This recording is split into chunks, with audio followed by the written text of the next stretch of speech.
Hello guys, இன்ஸ்டாவில் ஒரு customer DM பண்ணியிருந்தார். 16mm பைப் ஓடி பிடிக்கிற மாதிரி யூ கிளாம்ப் கேட்டிருந்தார் எஸ்எஸில். நம்மளும் வெளியெல்லாம் விசாரித்தோம், எங்கேயுமே கிடைக்கல. நம்மக்கிட்ட ரெடிமேடாக இருக்காது அந்த கிளாம்ப்பு. சரி, வெளியே விசாரித்தா கிளாம்ப் ரேட்டும் அதிகமாக இருந்தது. சரி, அது செட் ஆக சொல்லிட்டு நான் கஸ்டமர்கிட்டே சொல்லிட்டேன், இந்த மாதிரி எங்கேயுமே கிடைக்கல, நம்ம வந்து ஒன்று டை பண்ணி தான் நம்ம பண்ணோம் சொல்லிட்டு. சவரம் 2 வாரம் கழித்து ஆர்டர் கொடுத்தாரு. நம்மளும் வந்து ப்ராசஸ் ஸ்டார்ட் பண்ணிட்டோம். டைலாம் செஞ்சு ட்ரெஸ்ஸில் வந்து அடிக்க ஆரம்பிச்சிட்டோம். இப்போ அந்த வெளியே விசாரிச்சதுலாம் 0.5 15 ரூபா 50 பைசா போட்டிருந்தாங்க. ஆனால் நம்ம கஸ்டமருக்கு அடிக்கிற சைஸ் வந்து 1mm திக்னஸ்ஸு, 304. நான் வெளியே விசாரிச்சது 202.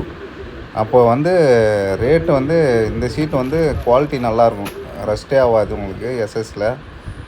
இதை தவிர்த்து நம்ம வெளி ஜாப்லாம் பண்ணுறோம், அப்ராட் ஜாப்லாம் பண்ணின்னுக்கிறோம். இங்கே பாருங்கள், இதெல்லாம் வந்து சைஸ் வந்து பக்காவாக இருக்கணும், எங்கேயுமே ஸ்க்ராட்சு இதுமாதிரி இருக்கக்கூடாது. இது எஸ்எஸ்லேயே கிரேடு வந்து அதிகம், கிட்டத்தட்ட 800 ரூபா 900 ரூபா கிட்ட இருக்கும் கிலோவே மெட்டீரியல்.